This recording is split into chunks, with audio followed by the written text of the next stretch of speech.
వేదముల్ చదివెడు విప్రవర్యుండైన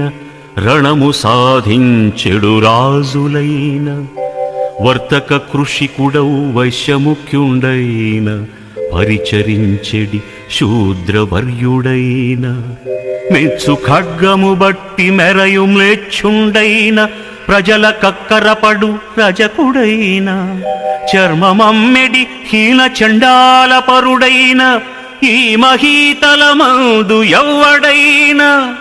నిన్ను గొనియాడుచుండెనా నిశ్చయముగా వాడు మోక్షాధికారి ఈ వసుధలోనా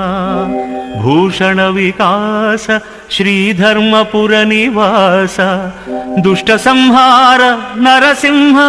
దురిత దూరా